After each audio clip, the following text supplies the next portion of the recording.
Hello, my fellow resellers. My name is Stephanie, and if you're new, I resell clothing online to help cover my son's school's private tuition. I reside in the Mitten State, Pure, Michigan. I am happily married for 9 years, and I'm currently raising two wonderful boys, ages 8 and 4. I am also a citizen of the Pohegan Band of Potawatomi Indians, and I want to say bonjour or hello to all my new subscribers. So before we jump in, I have some very exciting news. I just hit 1,000 subscribers, so thank you so much to everyone who has supported me along the way. Reaching 1,000 was a personal goal for me this year, and I honestly could not have done it without you. So, to show my appreciation, I'm doing a little giveaway. Next week, I'll be heading to the bins and putting together a little mystery box with whatever cool stuff I find. It could be clothes, purses, like you name it. If you've been to the bins, you know it's always a bit of a treasure hunt. So we'll see what ends up in the box. Be sure to catch my next video for all the giveaway details. Now, for today's video, I'm doing a work with me session. I've done these before, but this time I'll be working in real time for about an hour. So if you've got some reselling work to do, feel free to grab your stuff and join me while I photograph a few thrift finds from a recent trip to my local thrift store. So as some of you know, my process has actually changed a bit. I've moved my setup to the utility room in my basement, and I'm following the whole daily refinement process, but with my own few little tweaks. I always snap a photo of the weight and the SKU for each item. I do it all in one photo. It's a bit of an extra step, but it honestly helps me stay organized, and it makes packing orders so much faster, especially if my husband's the one doing it. So he just has to pull the item and print and pack. So simple. So to keep things interesting in this video, I thought we'd dive into a bit of a hot topic while I work, and the topic is, are resellers stealing from communities, or is reselling just a harmless entrepreneurship? I know I always have such a struggle saying that word. Hopefully it'll help time fly as you work and save me some editing on this video. Alright, let's go ahead and jump into the video. Also, please ignore all the jumping that you potentially could hear as I'm recording and reading off my script, so I apologize ahead of time. Alright, so let's start with the basics. What is thrifting? Like, what is reselling, thrift flip?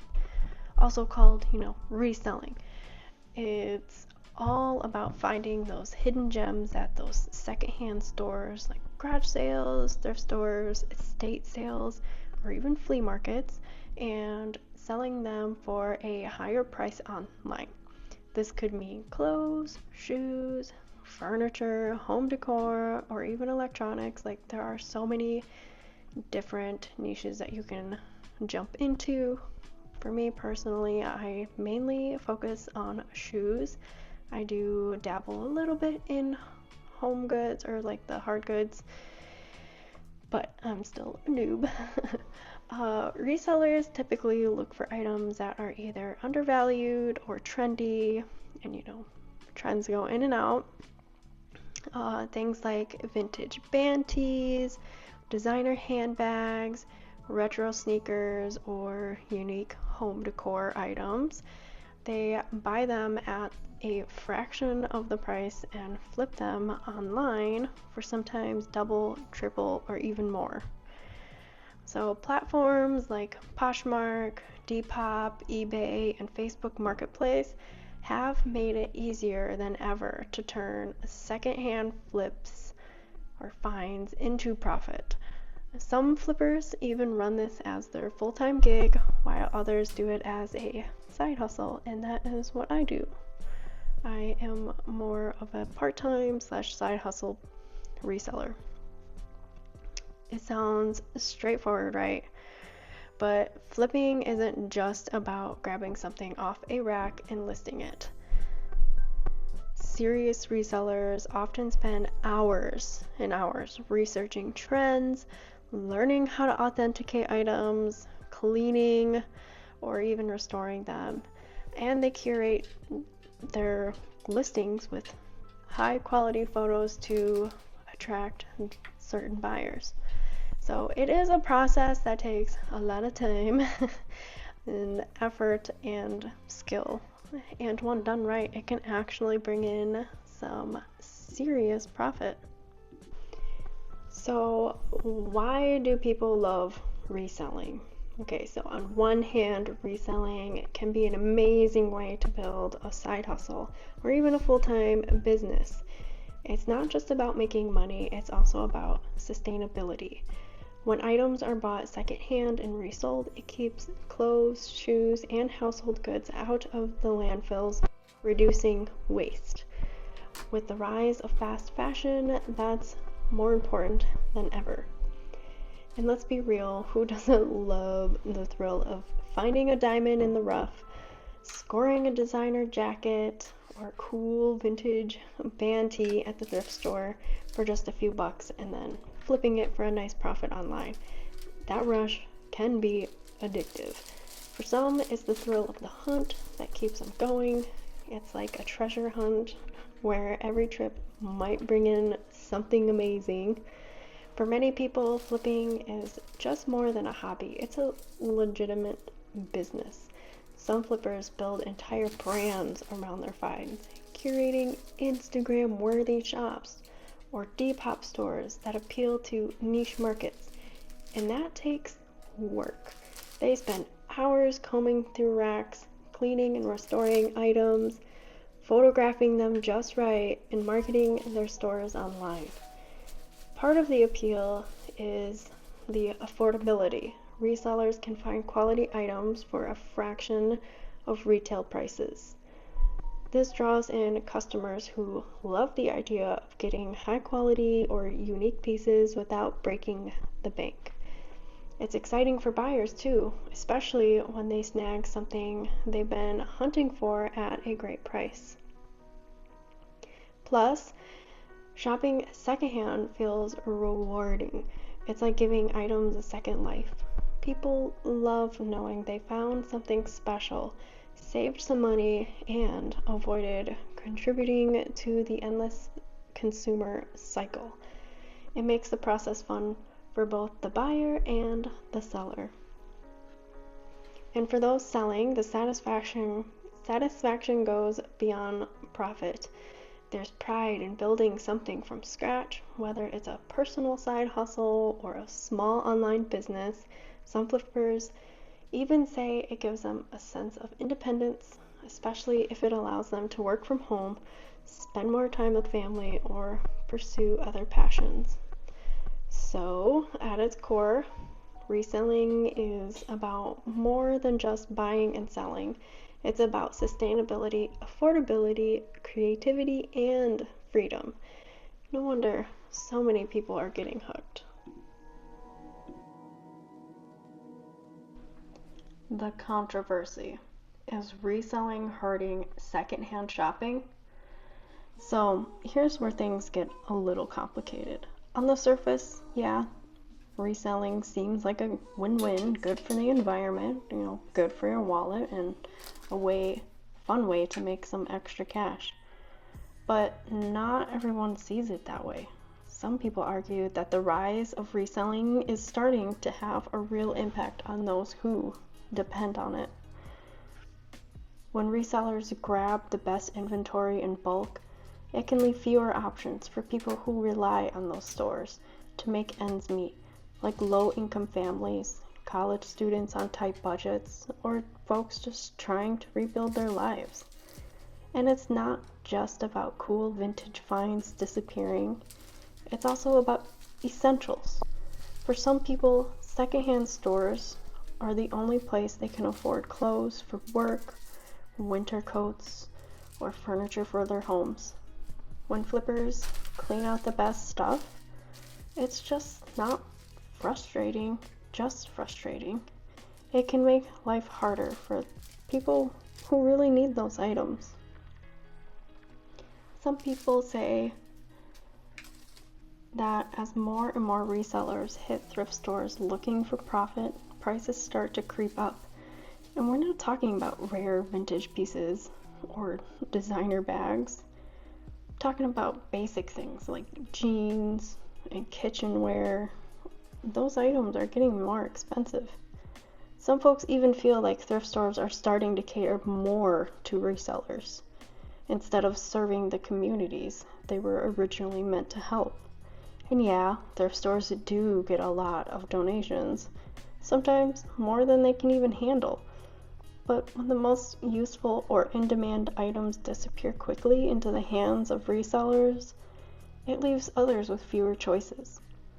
It's especially tough when people are looking for specific things, like school clothes for kids or a good winter jacket on a budget. Of course, it's not all just black and white. Some resellers argue that they're just doing what the thrift stores want, moving inventory and supporting the stores by buying in bulk. But others say it's missing the point. Thrift stores weren't originally meant to be treasure hunts for profit. They were supposed to be affordable places where people could get what they actually needed. So this is where things get tricky. On one hand, yeah, reselling is a creative way to earn money and keep items out of the landfill. But on the other hand, it can mean fewer affordable options for people who need them the most. And that's where things get messy. And yeah, not every reseller is wiping out entire racks, but the growing popularity of reselling definitely raises some questions about who thrift stores are really serving and who might be getting left behind.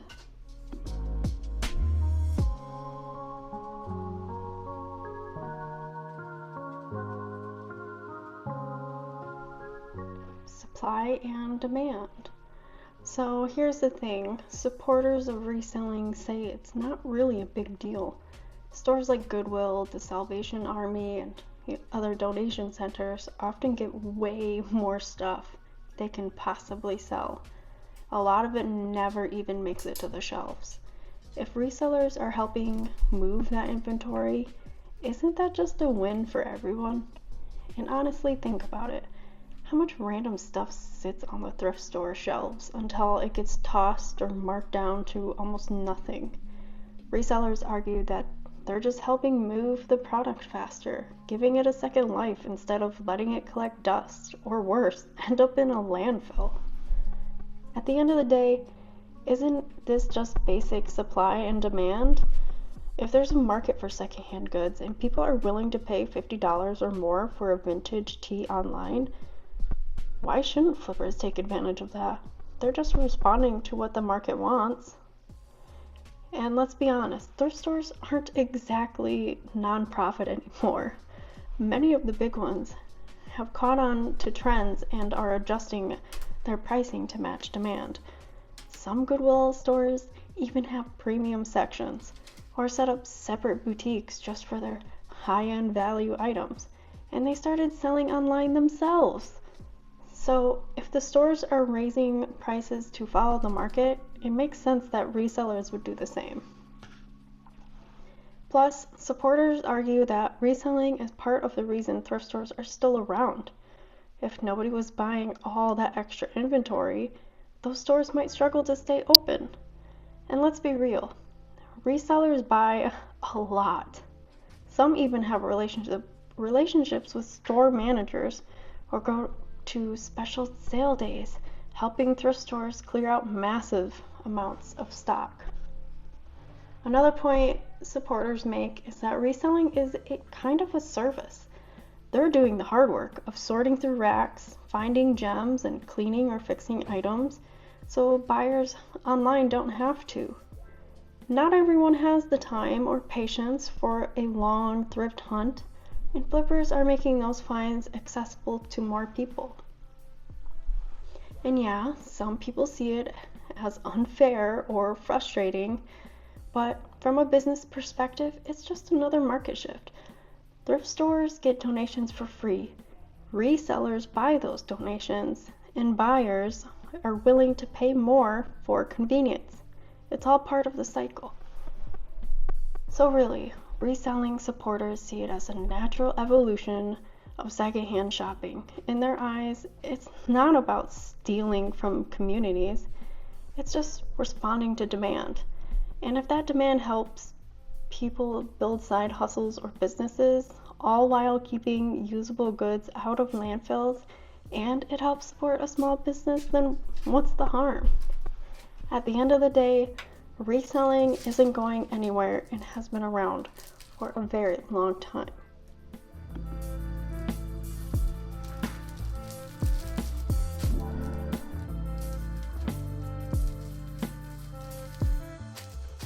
What is fast fashion? So let's break this down. Fast fashion is all about getting the newest styles out there as quickly as possible and selling them for super cheap. You've probably seen it with brands like Shein, Zara, H&M, and Forever 21. Their whole thing is speed. Designers come up with a look and in just a few weeks, boom, it's on the shelves or online, ready for you to buy. That's why you see new stuff hitting the stores all the time. Some of these websites drop new collections every week, and certain online stores like Shein release fresh styles every single day. It's wild. You can shop on Monday, and by the time Friday rolls around, there's already a whole new batch of clothes calling your name. And hey, I get it. On the surface, it sounds pretty awesome. Trendy clothes at prices that won't empty your wallet? Yes, please. You can grab a whole new outfit without feeling guilty about spending too much. Plus, it feels good to stay on top of the latest trends and switch things up whenever you want. But here's the catch. A lot of these clothes aren't made to last. Fast fashion is designing with quantity over quality, which means the fabric is often cheap, the stitching can be weak, and the clothes just don't hold up. They might look great the first few times you wear them, but after a couple of washes, well, you've probably been there. Things shrink, seams start coming apart, or that once cute sweater looks like it's been through a war. And that's kind of the point. Fast fashion isn't meant to last forever. It's meant to keep you buying. They want you to get excited about the next collection before the clothes you just bought even start falling apart. The idea is to keep refreshing your wardrobe so you're always chasing trends and tossing out last season's stuff to make room for the new. And honestly, that's what makes fast fashion a bit of a problem. It's not just about cheap clothes. It's about a mindset that engages us to buy more, wear less, and move on to the next thing way too quickly. That cycle of buying, wearing once or twice, and tossing out the items just isn't sustainable. So yeah, fast fashion makes it easy to stay trendy and switch up your style, but it also makes it easy to forget what happens to all that clothing once we're done with it. And trust me, there's a lot more to it than just cleaning out your closet.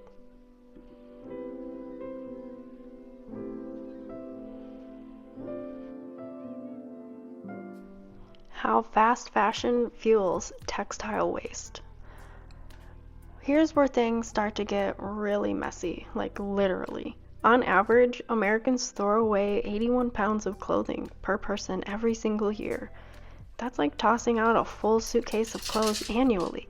Worldwide, the fashion industry produces about 92 million tons of textile waste each year. That's an insane amount of clothes, and most of it ends up in landfills.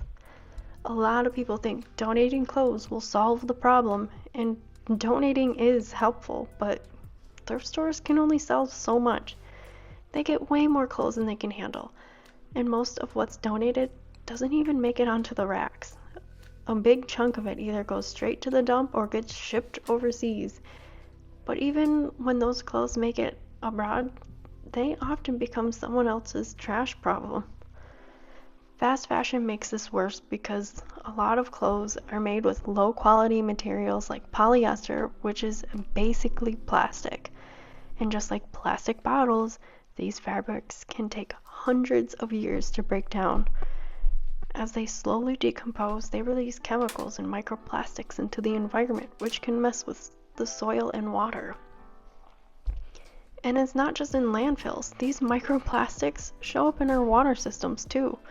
Each time you wash something made of synthetic materials, tiny fibers break off and flow into the rivers and oceans. Over time, they end up in the food chain, meaning they come back to us through the seafood we eat. The problem with fast fashion is that it encourages people to buy, wear, and toss clothing without a second thought. But just because you throw something away or donate it doesn't mean it disappears. All those clothes have to go somewhere, and they'll be sticking around for a long time.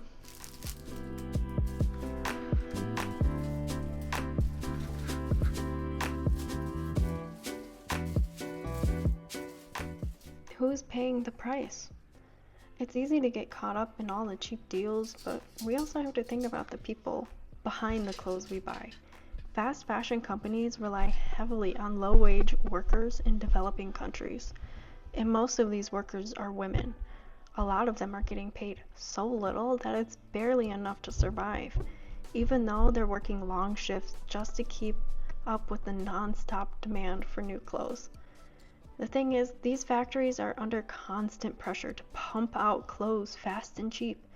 And when companies are trying to cut costs wherever they can, things like fair wages, safe working conditions, and environmental protections often get pushed to the side. It's not just about low pay. Some workers are stuck in rough conditions, working really long hours and sometimes even risking their safety just to meet production deadlines. That's the part we don't usually see when we're browsing new collections or adding stuff to our cart. And it's easy to think, oh, it's just a $10 shirt. But the reality is that someone somewhere worked really hard to make that shirt, probably under conditions most of us wouldn't want to deal with. And on top of all of that, the environment pays a price too. Factories might cut corners by dumping chemicals into rivers or ignoring pollution rules just to keep production cheap.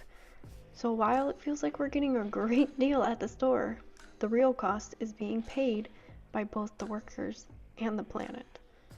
Fast fashion makes it easy to buy clothes without thinking twice, but it's important to remember that behind every item on the rack, there's a person who made it, and they're often the ones paying the highest price.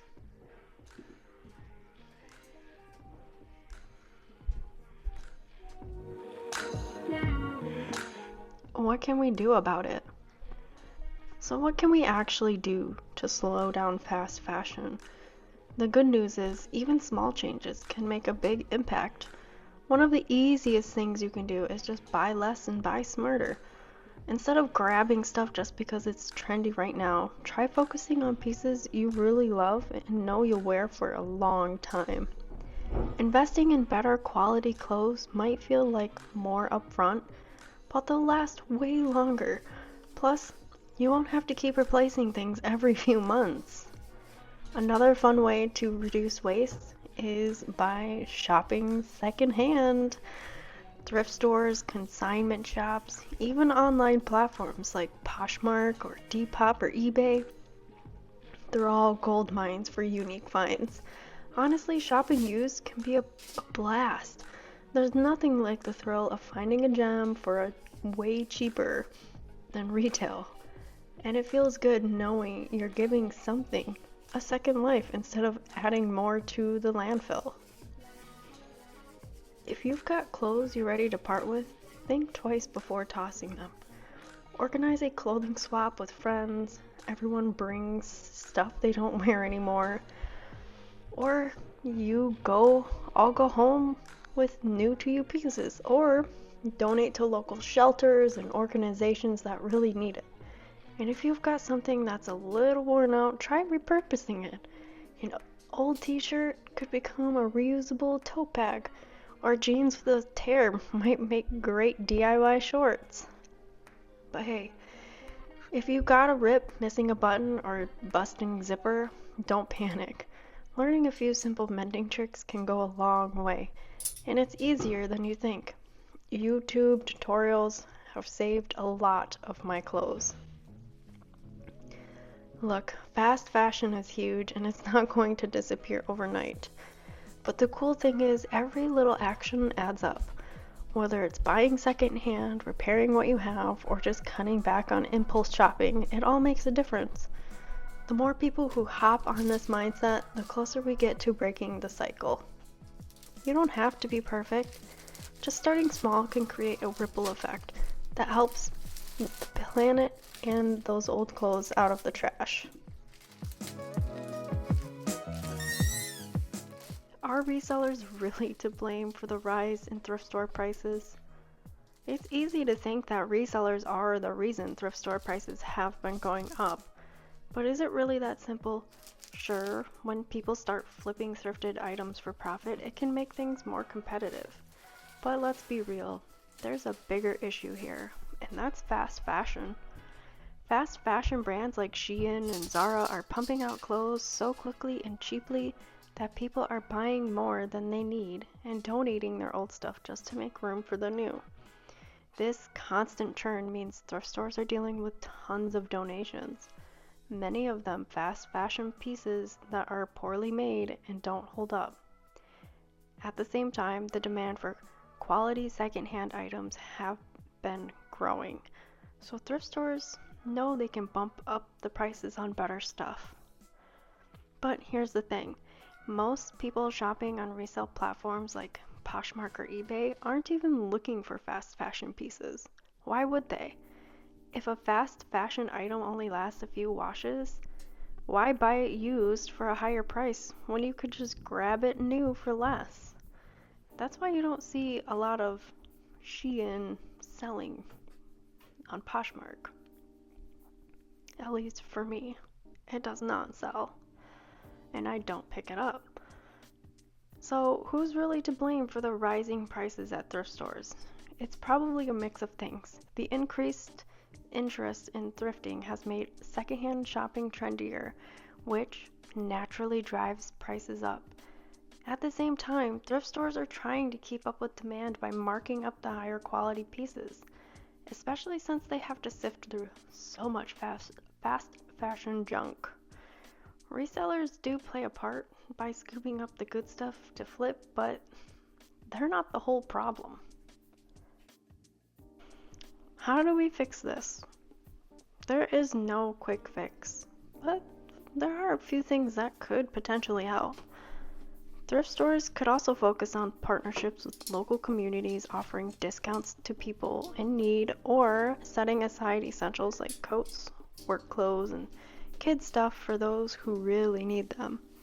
At the same time, resellers can make a difference by being more mindful about what they're buying and flipping, focusing on quality and not quantity. But the biggest shift needs to happen on the production side. We need to slow down the fast fashion cycle.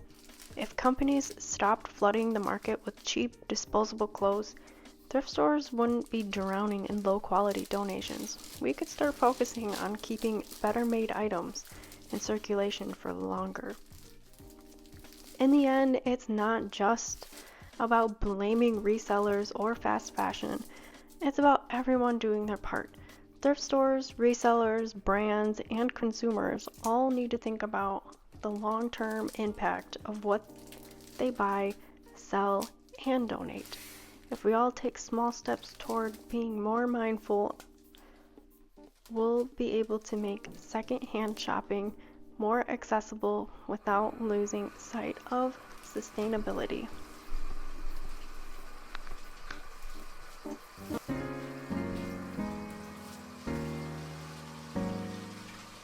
How reselling works. Alright, so let's break down how reselling actually works. At its core, it's pretty simple. You buy something at a low price, either new or secondhand, and then flip it for a profit. But just like any hustle, There's a bit of a strategy involved if you want to do it right. There are a couple different ways people get into reselling. Some folks focus on thrift flipping. They hit up thrift stores, garage sales, estate sales, or even the Goodwill outlet, aka the bins, to find hidden gems. They think vintage clothing, like rare collectibles or limited edition sneakers. Once they've scored something cool, they'll clean it up, take some nice photos, and list it on platforms like Poshmark, eBay, Depop, or even Mercari. The goal? Sell it for more than what they paid and pocket the difference. Another method is retail arbitrage. This is when resellers buy items on clearance or during big sales from regular stores or outlet malls, and then flip them online.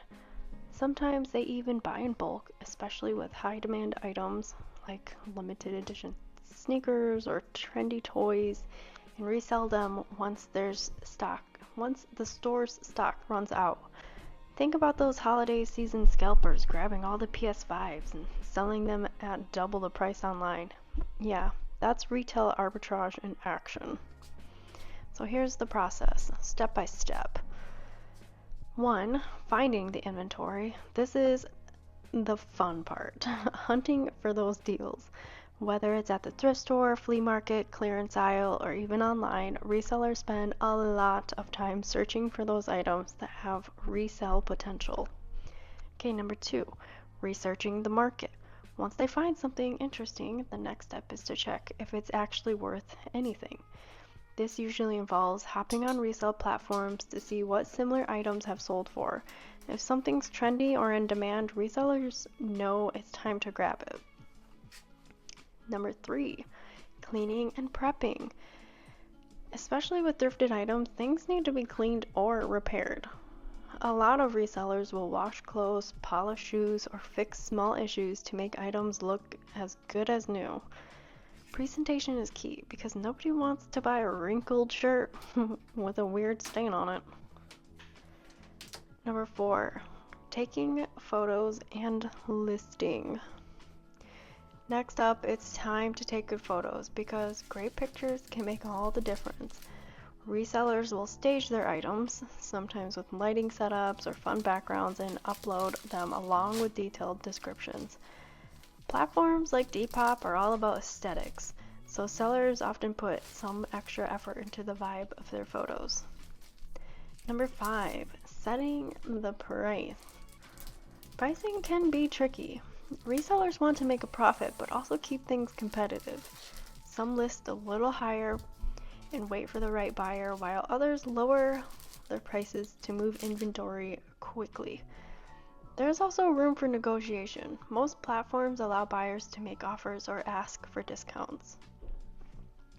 Number 6, shipping and customer service.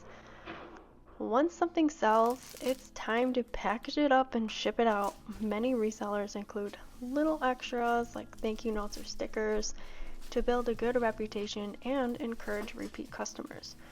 Good reviews are gold in the reselling world. They help sellers build trust and attract more buyers. What makes reselling fun and tricky? Reselling is kind of like treasure hunting. You never know what you're going to find. One day you might stumble upon a rare vintage jacket or a pair of Jordans in perfect condition. Other days you might leave empty-handed. The thrill of the hunt is what keeps a lot of resellers hooked. Plus, there's something satisfying about flipping something cheap into a decent profit. But it's not all fun and games. Reselling can be a grind. It takes time to find good items, research prices, take photos, and manage listings. And it doesn't stop once you make a sale. There's shipping, handling customers' questions, and dealing with returns. Not to mention, competition can be fierce. Some platforms are packed with other resellers, so standing out can be tough. Who buys from resellers? You might wonder, why would somebody pay more for a thrifted item online when they could just go thrifting themselves? But that's the thing.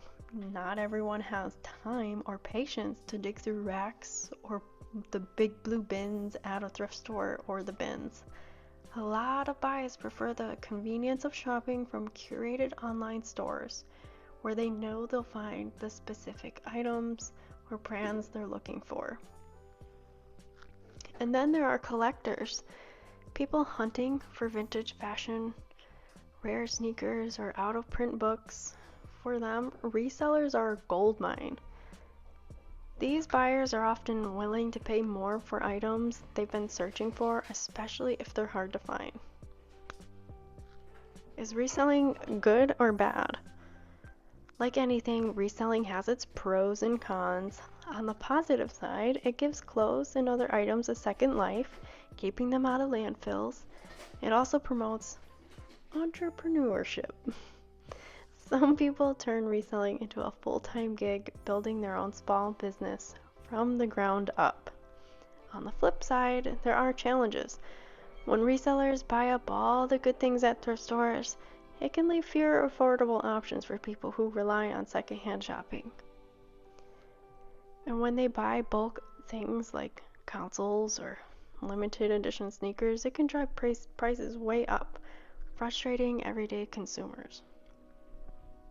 At the end of the day, reselling is all about hustle, strategy, and passion. Whether you're flipping vintage clothes, rare sneakers, or clearance finds, it's a great way to make some extra cash, or even build a business. But like any hustle, it works best when done with care. Be mindful about what you buy and how you sell can make all the difference, not just for your profits, but for the environment and the communities around you. Reselling is more than just a quick way to make money. It's about seeing the value in things others might overlook. And when done right, it can be a win for everyone, resellers, buyers, and the planet.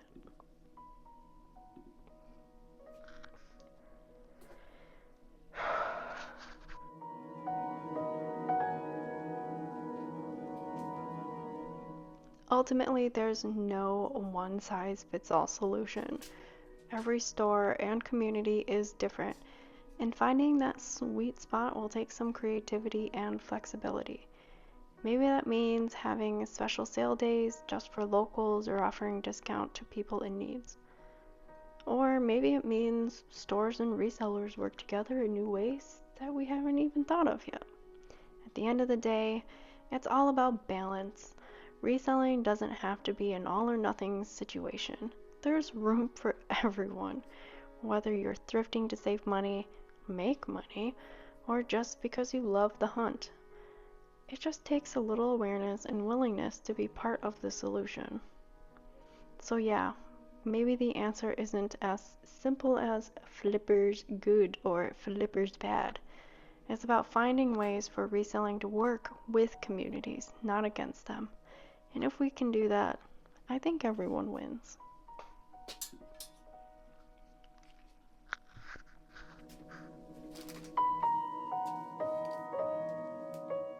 Final thoughts.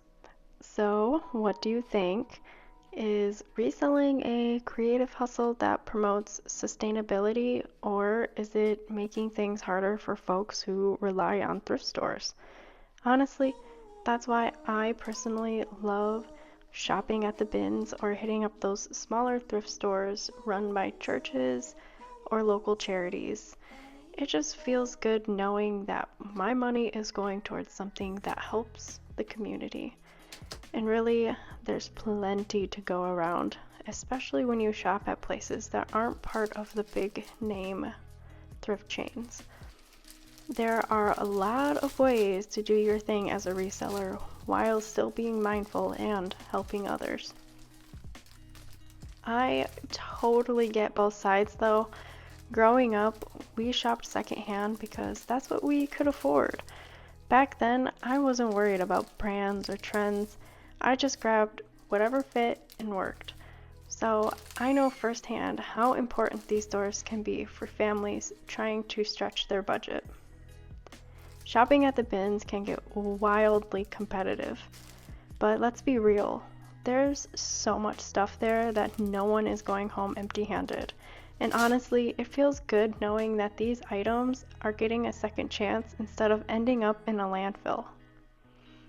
It's kind of a, win-win, saving money while helping the planet. And let's be honest, most people buying from resellers online don't mind paying a bit extra. They're just not paying for an item. They're paying for the convenience. They get the brands they love without having to spend hours digging through racks. And that's where resellers come in. They provide a service by doing the hard work of finding those pieces, so buyers don't have to. At the end of the day, I think resellers are doing more good than harm. They're giving items a new life, helping people find what they want without all the hassle, and supporting themselves through a hustle they're passionate about. It really just comes down to how you go about it. There's always a way to flip with integrity. But hey, that's just how I see it. I'd love to know what you think. Do you think reselling is good for sustainability and business? Or do you think it's causing more harm than good? Drop a comment down below. I'd love to hear your thoughts and experiences, whether you're into thrifting, flipping, or just love shopping secondhand. Oh, and before you go, please let me know if you like this video style. I've been thinking of switching things up a bit. Maybe even trying like an ASMR style video where I just work quietly and you can hang out and work along with me. I also started a second channel where I did some like POV style video, but honestly, it didn't really feel worth it, so I stopped.